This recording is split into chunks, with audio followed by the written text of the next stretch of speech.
ഇന്ത്യയിലെ ഓരോ ആളുകളിലും ആവേശം നിറച്ചതാണ് സഞ്ജുവിൻ്റെ മാച്ച്.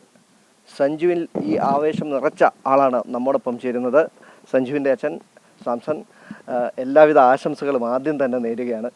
സഞ്ജുവിൻ്റെ ഈ ജയം അത് അവകാശപ്പെട്ടത് അങ്ങേക്കും അങ്ങയുടെ പ്രിയ പത്നിക്കും അങ്ങയുടെ കുടുംബത്തിനുമാണ്. എത്രത്തോളം ആവേശമാണ്, എത്രത്തോളം സന്തോഷമാണ്? ഭയങ്കര സന്തോഷമൊന്നും ഞങ്ങൾക്കില്ല. ഞങ്ങളിങ്ങനെ ഭയങ്കരമായിട്ട് സന്തോഷിക്കുന്ന അട്ടഹാസം കാണിക്കുന്ന ഒരു ടീമേ അല്ല. സന്തോഷമുണ്ട്, അത് ഉള്ളിലും എല്ലാവരും. അപ്പോൾ നിങ്ങളെല്ലാവരുമായിട്ട് പങ്കുവയ്ക്കുന്നു, സന്തോഷമുണ്ട്. അത് തന്നെയാണ് ഈ കളിയുടെ ഒരു പ്രത്യേകത. അത് തന്നെയാണ് വലിയ ആവേശം കാണിക്കാതെ കഴിഞ്ഞ 3 കളികളിൽ കൃത്യമായി ഇന്ത്യയെ നയിച്ചുകൊണ്ട് വരിക എന്ന് പറയുന്നത് കൃത്യമായി കാണിച്ചു കൊടുക്കാൻ സഞ്ജുവിന് കഴിഞ്ഞു എന്ന് തോന്നുന്നു. തീർച്ചയായിട്ടും അവനവൻ്റെ കളി തിരിച്ചു വന്നു. അവൻ രാജ്യത്തിന് വേണ്ടി നല്ലൊരു കളി കാഴ്ചവെച്ചു. 3 കളി ഒരേപോലെ കൺസിസ്റ്റൻ്റായിട്ട് രാജ്യത്തിന് വേണ്ടി കളിച്ചു. രാജ്യത്തിന് ഇങ്ങനെ ഒരു ഇതിൽ അവനൊരു ഭാഗമായി. രാജ്യം വേൾഡ് കപ്പ് അടിക്കുമ്പോൾ അതിനകത്ത് അവനൊരു പ്രധാന പാർട്ടായില്ലേ. അതുതന്നെയാണ് എല്ലാവരും പറയുന്ന ഒരു കാര്യം കൂടിയുണ്ട്. സെഞ്ചുറിക്ക് പിറകെ പോകാനുള്ള ഒരു കാര്യം കാണിക്കാതെ രാജ്യത്തെ ഒന്ന് സേഫാക്കി നിർത്താൻ. എന്ത് സെഞ്ചുറി? നമ്മുടെ അക്ഷർ പട്ടേൽ അനിയൻ വരെ ബമ്പൻ ബാറ്റിംഗ് ഇങ്ങനെ കാത്തിരിക്കല്ലേ. ബാറ്റിംഗ് ഓർഡർ എന്ന് പറഞ്ഞത് ഇങ്ങനെ കാത്തിരിക്കല്ലേ. അവിടെ കൊട്ടി കളിക്കേണ്ട കാര്യമില്ലല്ലോ. നീ അടിച്ച് നിന്നാൽ കഴിയുന്ന അടിച്ചെടുത്തിട്ട് പോ, അടുത്ത പുറകേരിപ്പുണ്ട് ഇല്ലേ. എല്ലാവരും മറ്റേ ഒരു സെഞ്ചുറിക്ക് വേണ്ടി നീ 2-3 ബോൾ വേസ്റ്റ് ആക്കുന്നതിനേക്കാൾ നീ അടിച്ചോണ്ട് പോ. കിട്ടിയ സെഞ്ചുറി, അടിക്കാൻ ശ്രമിച്ച് കിട്ടിയ സെഞ്ചുറി. ഇപ്പോഴും അവൻ എന്ത് ചെയ്ത് അവനെ അവിടെ ക്യാച്ചായി. അത് ഓടി വന്നാണ് ക്യാച്ച് എടുത്തത്. അവൻ അടിച്ചത് ആ ബോൾ 89 നിന്നിട്ട് അവൻ 6 വേണ്ടി അടിച്ചത് തന്നെയാണ്. ഇങ്ങനെ റൺ ചെയ്ത് സ്ട്രെയിറ്റ് ആണ്. അത് ആ അടി സ്ട്രെയിറ്റ് ആണ്. അങ്ങനെ ഒരു അടി ക്രിക്കറ്റിൽ ക്യാച്ചിന് ചാൻസ് ഇല്ല.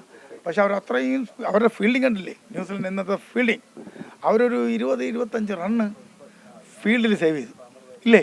ഭയങ്കര ഫീൽഡ് ചെയ്താണ് ഞാൻ. ന്യൂസിലൻഡുമായിട്ടുള്ള ഒരു മത്സരം എന്ന് പറയുന്നത് നേരത്തെ സൂചിപ്പിച്ചു ഒരു പക വീട്ടൽ തന്നെയാണ്. പക വീട്ടാതെ എൻ്റെ അടുത്ത് വരാക്കില്ല. പക വീട്ടണം. ഒരിടത്ത് പോയാൽ കളിച്ച് ജയിച്ചേ വരാം. പിന്നെ നമ്മളെ തോപ്പിച്ചിട്ട് വന്നാൽ ഉറങ്ങാക്കില്ല. കഴിഞ്ഞ കളിയിലും അതിന് ശേഷവും അത് കൃത്യമായിട്ട് സഞ്ജു പിന്നെ വിളിക്കുകയോ സംസാരിക്കുകയോ ചെയ്തിട്ടുണ്ട്. എങ്ങനെയാണ് അദ്ദേഹം ഇക്കാര്യത്തെക്കുറിച്ച് നിങ്ങൾ സംസാരിക്കാറുണ്ട്? ഇത് എപ്പോഴും പണ്ടേ സംസാരിക്കുന്ന വിഷയങ്ങളാണല്ലോ. ഇപ്പം പിന്നെ അവൻ വലിയ ആളായില്ലേ. ബാല്യത്തിൽ ഉറക്കെഴുന്നേൽക്കുമ്പോൾ വിളി, പ്രാക്ടീസിന് പോകുമ്പോൾ വിളി, പ്രാക്ടീസിന് വന്നിട്ട് വിളി, മാച്ചിന് എല്ലാ പ്രാവശ്യം ചുമ്മാ വിളി. സഞ്ജുവിനോട് ഇപ്പോൾ കിട്ടുവാണെങ്കിൽ സഞ്ജുവിനോട് എന്താണ് പറയാൻ? അവനോട് പറയാനുള്ളതെന്ന് പറഞ്ഞത്, നീ ഒരു ക്രിക്കറ്ററായി ജന്മം കൊണ്ട് ഓർമ്മ വെച്ച നാൾ മുതൽ നീ ക്രിക്കറ്റിൽ നടന്നു. ഇന്നുവരെ നീ പരാജയം എന്തെന്ന് കണ്ടിട്ടില്ല. ഈയിടയ്ക്കൊരു 1.5 മാസം മുമ്പ് ന്യൂസിലൻഡ് അടുത്ത് പരാജയപ്പെട്ടു. ആ പരാജയം നീ തിരിച്ച് വീണ്ടെടുത്തു. നീ തിരിച്ച് ക്രിക്കറ്റിലോട്ട് തിരിച്ചു വന്നു. നിൻ്റെ ക്രിക്കറ്റിലോട്ട് നീ തിരിച്ചു വന്നു. അവൻ ക്രിക്കറ്റിൽ ജീവിക്കുന്നവനാണ്. സഞ്ജു ക്രിക്കറ്റിലാണ് ജീവിക്കുന്നത്. അവൻ്റെ ജീവിതമല്ല, അവൻ ക്രിക്കറ്റിൽ ജീവിക്കുന്നു. ആ ജീവിതത്തിൽ വന്നുകൊണ്ടിരിക്കുമ്പോൾ ഒരിടത്ത് ഒന്ന് വീണുപോയി. ഇങ്ങനെ ഭയങ്കരമായി പോയിക്കൊണ്ടെങ്കിൽ ഒരു കുഴിയിൽ വീണുപോയി. അത് ന്യൂസിലൻഡ്. ആ കുഴിയിൽ നമുക്ക് ഇറകേറി തിരിച്ച് ആ കുഴിയെ തന്നെ മൂടി. ഈ അവസരങ്ങൾ ലഭിക്കാതെ വന്നു, പിന്നീട് അവസരം കൃത്യമായി വിനിയോഗിക്കാൻ കഴിഞ്ഞു. തീർച്ചയായിട്ടും ഇപ്പോൾ അവസരം അവന് കിട്ടുന്നുണ്ട്. അവൻ നന്നായി വരുന്നുണ്ട്. അവൻ നന്നായി രാജ്യത്തിന് വേണ്ടി ഇനിയും എന്തെങ്കിലുമൊക്കെ അവൻ ചെയ്യട്ടെ. അമ്മയ്ക്ക് എന്താണ് ഇപ്പം? അമ്മ ഈ കളി കണ്ടുകൊണ്ടിരിക്കുകയായിരുന്നു. അമ്മയ്ക്ക് എന്താണ് പറയാനുള്ളത്? ഇപ്പം അമ്മയുടെ ആരോഗ്യമൊക്കെ പറയല്ലേ. ഞങ്ങൾക്ക് ഭയങ്കര ആഹ്ലാദങ്ങളൊന്നും ഇല്ല. ഞങ്ങൾ 2 കളി കണ്ടുകൊണ്ടിരിക്കുകയായിരുന്നു. അമ്മയുടെ ആരോഗ്യമൊക്കെ അവർ കിടപ്പുണ്ട്. എൻ്റെ അവിടെ ആശുപത്രി ഇന്നലെയാണ് ഡിസ്ചാർജായി വന്നത്. വരാൻ പാടില്ലായിരുന്നു, കാരണം രോഗം കംപ്ലീറ്റ് മാറിയില്ലായിരുന്നു. അതുകൊണ്ടാണ് ഇങ്ങോട്ട് വരാത്തത്. ഞാൻ വിളിച്ചിട്ട് ബേബിസറെ കയറി കണ്ടല്ലോ. എല്ലാവിധ ആശംസകളും ഒരു തവണ കൂടി.